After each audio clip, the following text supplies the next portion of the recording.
2 bullets, 20 million dead. The deadliest war Europe had ever seen began here, on an ordinary street in Sarajevo. Not with an army, not with an invasion, but with a 19-year-old student and a chance encounter that should never have happened. 10 seconds later, an Archduke was bleeding. 37 days later, the world was at war. This is the shot that started World War I, and it almost never happened.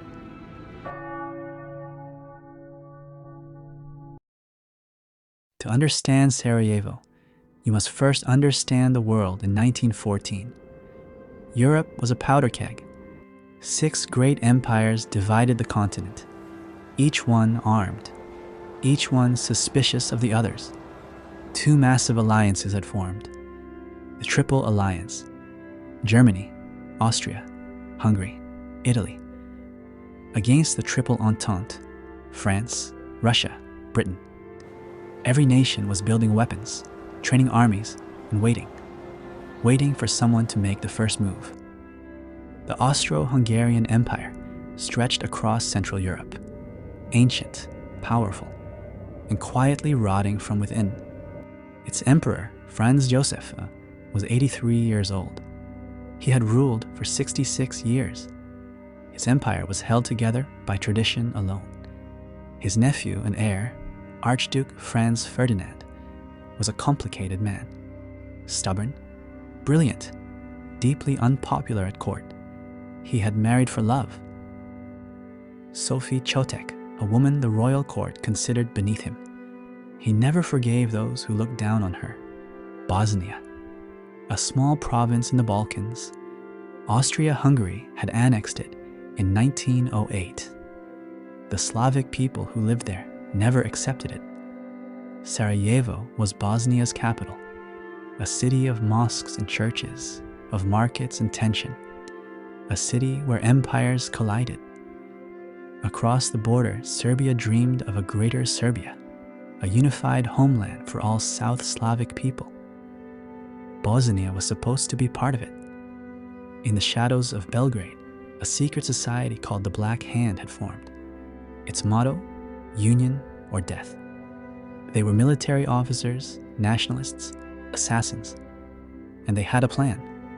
Their leader was Colonel Dragutin Dimitrievich, known by his codename, Apis, a man who had already killed a king.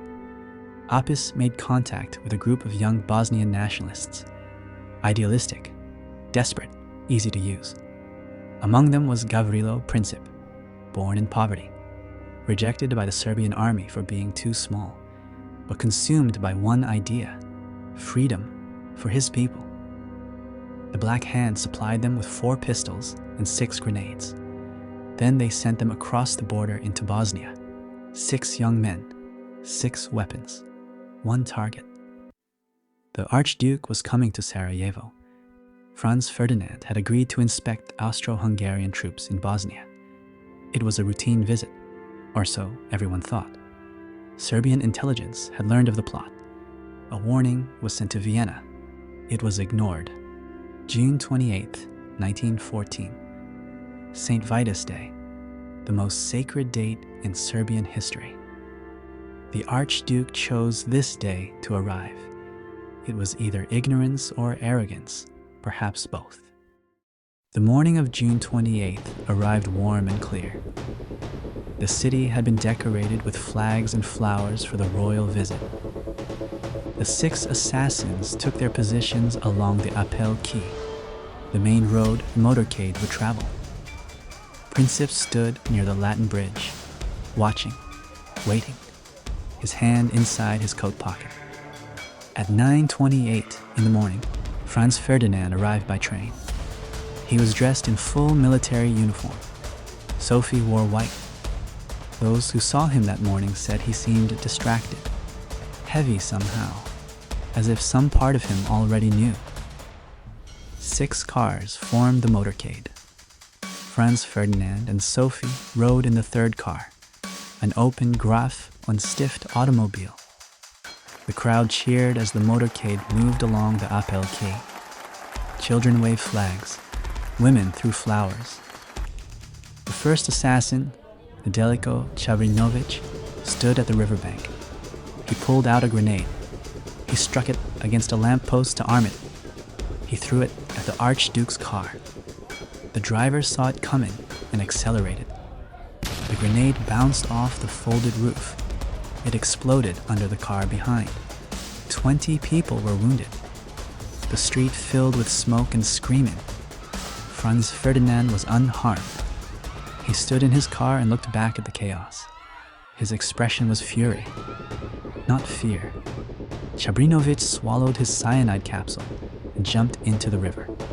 The cyanide was old. It only made him vomit. Police dragged him out. The other 5 assassins lost their nerve. One by one, they slipped away into the crowd. The mission had failed. Princip walked away. He stopped in front of Schiller's Delicatessen on Franz Josef Street. He had failed. He stood there, staring at nothing. The motorcade continued to City Hall. Franz Ferdinand gave his speech, but he was visibly shaken. His hands trembled on the podium. After the ceremony, he insisted on visiting the wounded at the hospital. General Potiorek agreed to change the route, but no one told the lead driver. The motorcade set off and took the original route by mistake. The lead car turned onto Franz Josef Street. General Potiorek shouted that they were going the wrong way. The driver braked. The car stalled. It sat still in the street, directly in front of Schiller's Delicatessen. Gavrilo Princip looked up, 5 feet away. The Archduke of Austria-Hungary, sitting completely still in an open car. Later, Princip would say he did not aim. He simply raised his pistol and fired. Twice. The first bullet struck Franz Ferdinand in the jugular vein. The second struck Sophie in the abdomen. The crowd erupted. People screamed and ran. Princip was tackled to the ground before he could fire again. Count Harrach, riding beside Franz Ferdinand, grabbed the Archduke as he slumped forward. Blood was soaking through his uniform. Sophie collapsed into her husband's lap. Franz Ferdinand turned to her and whispered, "Sophoril, don't die. Live for our children." Those were his last coherent words. Within minutes, both were dead. The car that had carried them into Sarajevo now carried their bodies out. Princip was beaten by the crowd before police intervened. He was 19 years old, too young to be executed under Austro-Hungarian law. News reached Vienna within hours.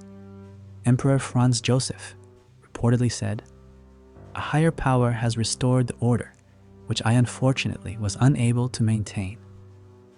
Across Europe, the reaction was shock, but also something else, opportunity.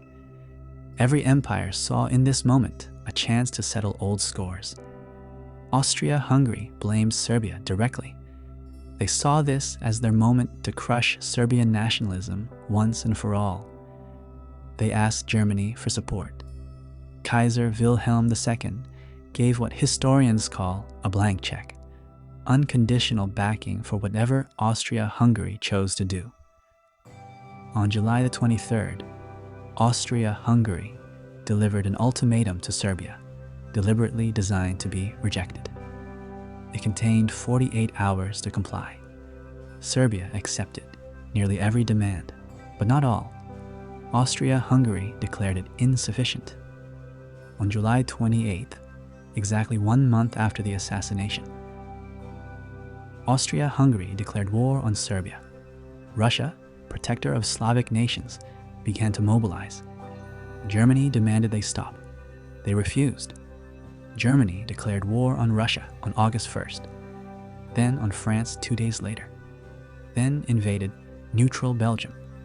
Britain had guaranteed Belgian neutrality. On August 4th, Britain declared war on Germany. The trap had closed.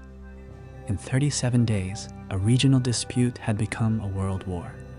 6 nations had fallen like dominoes. each one pulling the next. The war that followed was unlike anything humanity had ever seen. Not cavalry charges and clean victories, but trenches, mud, and industrial slaughter. On the Western Front, armies dug into the earth and barely moved for 4 years. Men died by the thousands for fields of mud. On the Eastern Front, empires collapsed under the pressure. The Russian Tsar was overthrown. Revolutions swept the continent. By the time the guns fell silent in November 1918, 20 million people were dead. 21 million more were wounded. 4 empires had ceased to exist: the Austro-Hungarian, the Ottoman, the Russian, the German. The map of the world was redrawn. The peace treaty that ended the war humiliated Germany so completely that it planted the seeds of the next war, World War II, 20 years later. Gavrilo Princip died in prison in 1918.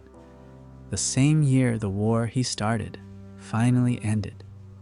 He was 23 years old. Tuberculosis. Alone. The spot where he fired those 2 shots still exists. The Latin Bridge in Sarajevo stands unchanged. Quiet now. Almost ordinary. Franz Ferdinand left behind 3 children. They were pulled from the funeral procession by court officials. Sophie's rank was still considered too low for full imperial honors, even in death. Princip's legacy remains contested to this day. In Serbia, some call him a hero. In Austria, a terrorist. History rarely offers clean verdicts. Sarajevo itself would see war again, 80 years later, in 1992. The city that sparked one world war would burn again in another conflict. Historians still argue about whether World War I was inevitable, whether Franz Ferdinand's death was the cause, or simply the trigger. The alliances, the arms race, the imperial ambitions, all of it was already in place. Sarajevo simply lit the fuse. Some argue the greatest mistake was Germany's blank check, giving Austria-Hungary unconditional support without understanding the consequences. Others point to the wrong turn. If the driver had not made that mistake, if the car had not stalled in front of Princip, perhaps none of it happens. History is full of moments like this. Moments where the smallest accident becomes the hinge of everything. 20 million graves mark the cost of those 2 bullets. 20 million lives ended by a chain of decisions that began on a sunny morning in June. A generation of young men from London, Paris, Berlin, Vienna, Belgrade, sent into a war none of them fully understood. Villages across Europe were emptied of their young men. Some never recovered. Communities erased in a single battle. When it finally ended, the world that had existed before June 28, 1914 was gone. Permanently, irreversibly. Stand on the Latin Bridge today and it is hard to imagine. The quiet river, the old stone, the ordinary morning light. A 19-year-old boy stood here with a pistol and changed the course of human history. He did not plan the war. He could not have imagined it. And an archduke, flawed, stubborn, deeply human, sat in an open car on a sunny morning and never saw it coming. 2 men, 2 bullets, 1 wrong turn, and the world was never the same again. If this story moved you, subscribe to RETOLD. Every week, we find the moments history forgot to explain. Next, the last samurai who refused to let Japan change. That story is coming soon.